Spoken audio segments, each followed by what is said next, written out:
Dios le bendiga a todos, hermanos. Aquí el pastor Héctor Quiñones. Comenzando en el día de hoy con la lectura titulada asimismo David une la nación en Segunda de Samuel, capítulo 5. Oremos. Amado Dios, te adoramos y glorificamos tu nombre. Eres el mejor camino. Eres nuestra esperanza. Eres nuestro todo. Pedimos, Padre Señor, que a través de esta lectura podamos continuar creciendo en ti diariamente y que nunca quitemos nuestro enfoque de ti. En tu santo nombre pedimos esto. Háblanos, Jesús. Amén y amén. Así que, hermanos, comenzamos entonces mirando acá el capítulo 5, donde vemos acá que David reunifica la nación. Hay una consolidación. Eh, con la muerte de Isboset anteriormente, el pueblo de Israel pues transfirió su lealtad entonces a sí mismo a David como su legítimo rey y como primer acto oficial, David conquista la fortaleza estratégica Jebusea de Jerusalén y la hace la nueva capital de la nación. Pero algo más que reforma política y militar era necesario, hermanos. Se necesitaba más que este tipo de acciones. La adoración de Dios tiene que volver a su lugar y tenía que tener prioridad esto. Sabiendo esto, David hace planes para traer el arca del pacto a Jerusalén y construir así un lugar apropiado para ella. En el proceso aprende con dolor lecciones acerca de hacer la voluntad de Dios a su manera y en su tiempo, ya que Dios quería, ¿verdad? Que él así mismo pudiera honrarle en base a quien él es y el plan divino de él. Antes de mirar el capítulo 5, hermanos, aquí directamente, alguna información para compartirles sobre quién era Abner. Vemos acá que puntos fuertes y logros, vemos que Abner fue un comandante en jefe del ejército de Saúl y líder militar capaz, mantuvo a Israel unido por varios años durante el gobierno del débil rey Isboset, reconoció y aceptó el plan de Dios para hacer de David el rey de todo Israel y Judá. Debilidades y errores, pues fue motivado por el egoísmo en su esfuerzo para reunir a Judá en Israel y también a Israel en lugar de una convicción divina. Durmió también con una de las concubinas de la realeza después de la muerte de Saúl. ¿Qué aprendemos de su vida? Pues aprendemos que Dios requiere más que una cooperación condicional y sin entusiasmo.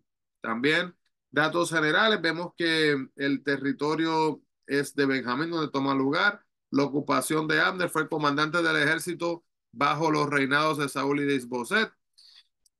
Familiares, el padre fue Ner, primo fue Saúl y el hijo fue Jaasiel. Y contemporáneos, David, Asael, Joab y Abisai, esos cuatro.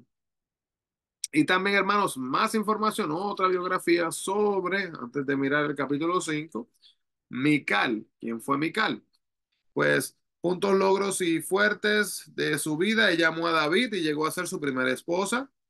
Salvó la vida de David y cuando fue necesario actuó y pensó con rapidez. Si se acuerdan, hermanos, lo que pasó, ¿verdad? Con David y con Goliat, ¿verdad? Se había ofrecido que se iba a poder casar con la hija de Saúl, pues así fue. Debilidades y errores. Ella mentía bajo presión, se dejó amargar por las circunstancias y en su infidelidad odió a David por amar a Dios. Lecciones de su vida, pues no somos responsables, ¿verdad?, de lo que nos sucede, pero sí de la forma en que reaccionamos a nuestras circunstancias. De igual manera, desobedecer a Dios nos daña casi siempre a nosotros, hermanos, al igual que a los demás. También datos generales que podemos ver aquí mismo de la lectura, el hecho de que la princesa y el esposo de un rey eran sus ocupaciones, también Saúl y asimismo Aionam fueron los padres. Vemos también los hermanos Abinadab, Jonatán, Malquisúa, la hermana fue Merab, y los esposos fueron David y el esposo había sido también Palti. Luego, también de eso podemos ver que la historia de Mical se narra en Primera de Samuel 14 hasta Segunda de Samuel capítulo 6 y también es mencionada en Primera de Crónicas capítulo 15 29. Así que el capítulo 5, hermanos, eh, nos muestra lo siguiente aquí en la palabra de Dios, que Es la tercera vez aquí que David entonces es ungido como rey. Primero fue en privado por Samuel, en primera de Samuel 16:13. Luego coronado rey de la tribu de Judá en el capítulo 2:4. Y finalmente también coronado rey de todo Israel. Y cuando vivió fuera de la ley, la vida le pareció hostil. Sin embargo, la promesa de Dios de que lo haría rey de todo Israel, pues se cumplía. Entonces David no llegó a ser rey de Israel hasta que tuvo 37 años, hermanos, entienda esto, aunque había recibido el mensaje de que él lo iba a hacer. Algunas veces nos desesperamos, ¿verdad? Cuando las cosas no pasan en nuestro propio tiempo y estas cosas las podemos ver, pero tenemos que ser pacientes en Cristo. La ciudad murallada de Jerusalén estaba localizada en una alta colina cerca del centro del Reino Unido de Israel y esta era considerada un territorio neutral, ya que se localizaba, ¿verdad?, en la frontera del territorio de las tribus de Benjamín y de Judá y todavía se seguida, estaba también siendo ocupada por los jebuseos.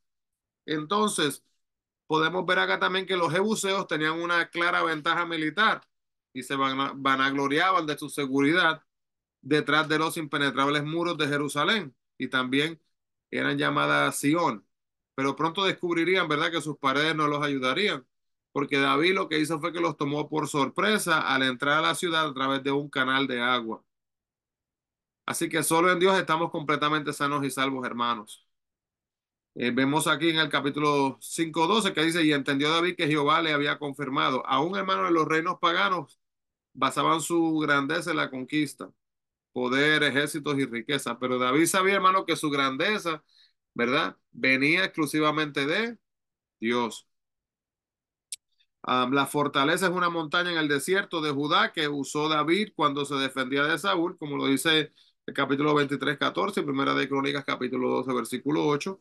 Y la opresión filistea, hermanos, para Israel comenzó en los días de Sansón, jueces 13:16. Y los filisteos eran todavía los enemigos, aún asimismo más poderosos de Israel, a pesar de que David fuera considerado en una oportunidad un amigo y aliado también. Y cómo podemos asimismo entender, ¿verdad?, el mensaje que Dios nos da a nosotros a veces en nuestras vidas.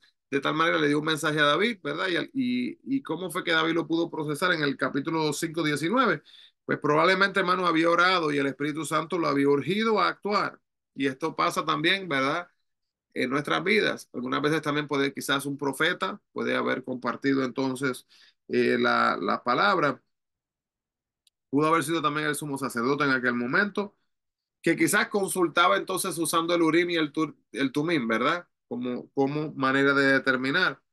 David luchó sus batallas siguiendo las instrucciones de Dios y en cada instancia, hermanos, él preguntó si debía de pelear o no. Siguió las instrucciones cuidadosamente y le dio la gloria a Dios. Nosotros, ¿verdad? Cuando en nuestras propias vidas podemos cometer errores en nuestras batallas al ignorar estos pasos. Queremos a veces hacer lo que queremos sin considerar cuál es la voluntad divina de Dios. A veces queremos hacer las cosas a nuestra manera e ignorar el consejo de la Biblia o de otras personas sabias. Y también a veces queremos darnos la gloria a nosotros mismos o a otras personas en reconocer la ayuda que recibimos directamente de Dios. Después que David llegó a ser rey, hermano, su primer asunto fue someter a sus enemigos a una tarea en la que había fallado la nación. Cuando entró por primera vez en tierra, como lo dice Jueces 2, del 1 al 4. David sabía que esto se tiene que hacer, ¿verdad? Para que él tenía que proteger la nación, que él tenía que unificar el reino, que tenía que también que prepararla para edificación del templo y que él unificaría la religión bajo el mando de Dios y ayudaría a abolir las influencias idólatras para que fueran una nación sirviéndole al Dios divino. Solo un Dios, no todos los dioses que tenían las veras naciones que les rodeaban. Señor, gracias, Padre, por ayudarnos, por hablarnos y por tener un encuentro en nuestras vidas con cada uno de nosotros. Gracias por no darte por vencido, Señor, y por compartir, Señor, esta palabra que en esencia, Señor, nos ayuda a recordar que tenemos que buscarte a ti, enfocarnos solamente en ti, Señor, y no permitir que las situaciones o dificultades nos lleven por los caminos erróneos. Guárdanos, guíanos, que podamos ser agentes de bendición donde quiera que vayamos, de acuerdo a tu voluntad, que podamos vivir bajo tu llamado. En tu santo nombre pedimos esto, en el nombre de Jesús. Amén y amén. Dios les bendiga grandemente, hermanos. Bendiciones a todos y no se olviden, busquemos la presencia del Señor. Dios les bendiga.